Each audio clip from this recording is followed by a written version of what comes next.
Hey everyone, Mike Miller, Herald-Times, joined by Seth Tao. Tao. I always get that right. Always get it right, except tonight.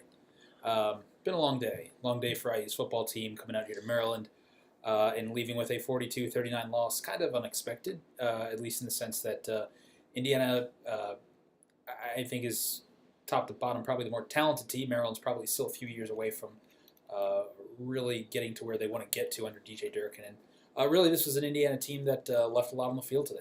There was certainly early in the midst of Maryland's 21-point second quarter that you just look at Indiana offensively, defensively, and there are plays we made that weren't, and that was a consistent theme really starting in that second quarter and carrying all the way on through, and Indiana leaves 42-39 losers here at Maryland Stadium, as I guess they call it now. This wasn't a must-win game, but man, it was a big one. It was a crucial win as far as Indiana in their pursuit of a winning season. It would have given them a nice cushion going into next week's game against Wisconsin, a program that always gives Indiana trouble. And also down the stretch, you look at these games against the Rutgers, Purdue's, and Illinois.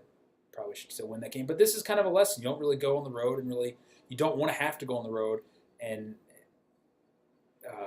count on these road games to really get you over the hump, because as we see, you come here and make mistakes on the road at Maryland, you end up with a result like this. Yeah, I mean, really coming into this game, I'd kind of been saying this is going to be a good barometer of where this team is at. Just after facing it, they faced two top five defenses the last 2 weeks, and then coming in here against Maryland, who's obviously a weaker defense, you were really able to get a sense of, was it the competition or are there some legitimate red flags? And I think there are some red flags. Oh, yeah. Peyton Ramsey missed two wide-open receivers that probably would have both been touchdowns. Yeah. He missed Cole Guest and missed Luke Timian. Mm-hmm. There were so many big the running game just had absolutely nothing going all night. Ellison and Majette weren't here, but, that's been a problem for IU all year. And let's not forget, from an offensive line perspective, again, it's not good enough. This is a Maryland front seven that had one sack in 4 conference games coming into today. How many do they have today? They had at least 5. Yeah, it's ridiculous. This was a Maryland. This is what they were talking about all day. Is like finally, the pass rush has risen from the dead, and it's like, it was a pretty, frankly, pretty pitiful performance from the Indiana offensive line and the protection across the board. It was just not good enough. There were moments. I think moments where you can say, all right, look, that's kind of the foundational part of this offense that Indiana thinks can grow and develop during the final 4 or 5 games this season. But you had some nice plays by Ramsey and even Richard Lego coming in. They both made some nice throws.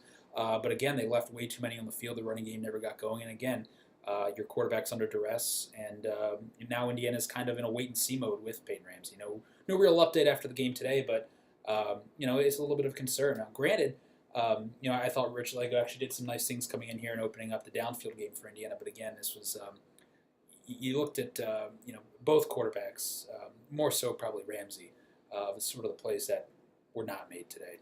Yeah, Ramsey played about the same that we've seen him play against the tougher teams, which has to be concerning for IU. He was still leaving plays on the field, missing receivers, not really being able to stretch the field, go throw down the field, deep ball, and not really finding the running lanes. That's where Ramsey has the thing that Ramsey has over Lego is his mobility.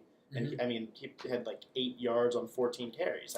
That's just not getting. Obviously sack yard is in there, but that's just not getting it done. It's almost that we have to be careful now when we look at Ramsey, because I feel like there really isn't a lot of mobility at all with Richard Lego, but I think that the dynamic running ability that we talk about with Peyton Ramsey is maybe a little bit overstated at this point, having seen him go through a couple games. It's not like he's really carving up guys on the ground. He's not necessarily a great runner. I don't think he has great vision. Maybe he can develop that at some point. But I think a lot of it is freshman mistakes. Totally.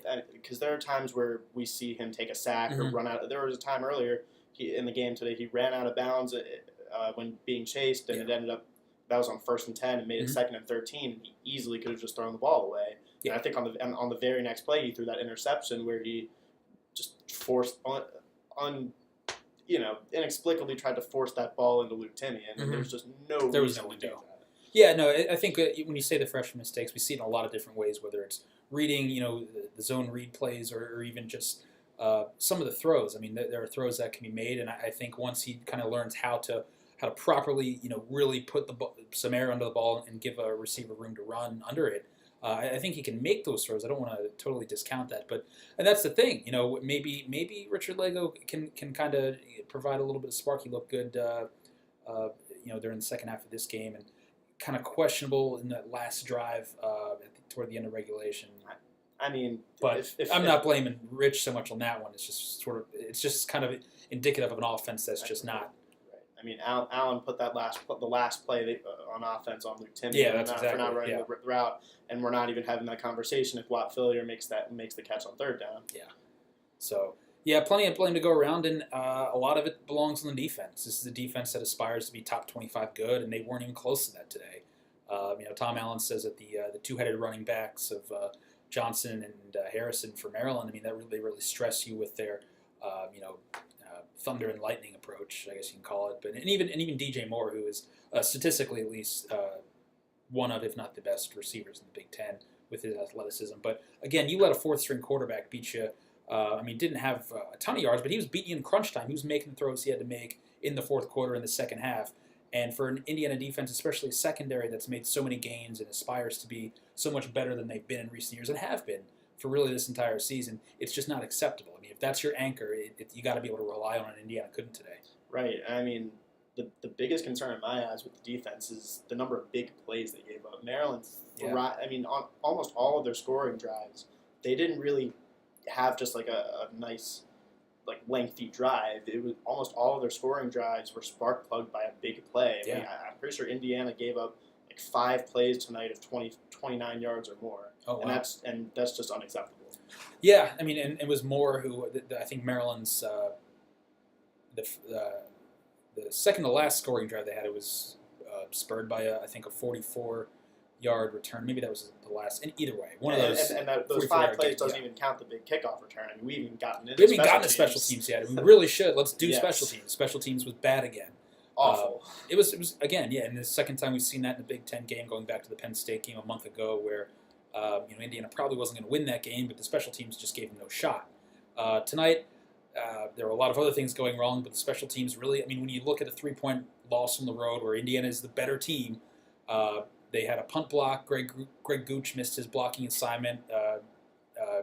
Darnell Savage broke through, blocked it, and scooped it up for a 16-yard return. And then later on, was it Javon Leak had an 82-yard return, which set up, I believe, the final touchdown. But either way, it was just and that's not the blocked extra point.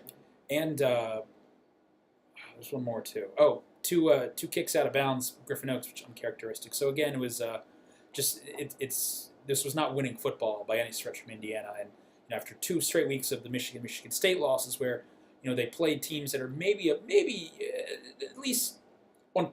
Well, I kind of look at the Michigan State games as IU's kind of their equal when it all came down to it. Indiana just didn't make winning plays, and it was even more so today. This was a game that Indiana should have won, could have won, but just it was a pretty poor effort, I think, all around.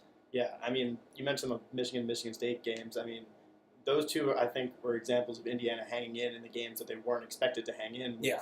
And this is a game that Indiana was expected to win. Yes. And they just did not play well enough to do that. And again, it goes back to the kind of concern you have at this point where you have Wisconsin after this, and then after next week, I believe you're on the road at Illinois, come back for Rutgers, and you're at Purdue.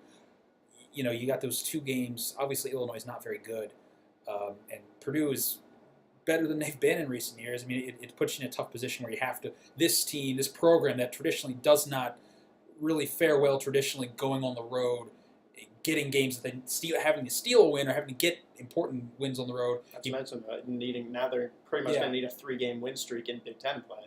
Pretty much, yeah. So this was, again, it was not must win because there's still a month to play, but this would have given them a much needed cushion going into a month that begins with Wisconsin and is going to have to ask this team to, again, go on the road and get 2 wins probably. So that'll probably wrap it up from here. You eat any crab cakes since you only got here today, didn't you? Yeah, I don't know if I'm out of time. Problematic. It happens. Probably no. You can't come to Maryland and not get a crab cake. I'm gonna try my best tomorrow. All right. Fair enough. Yeah. Get back. Go to class on Monday. That's important. All right. We're done here, guys. Thanks a lot.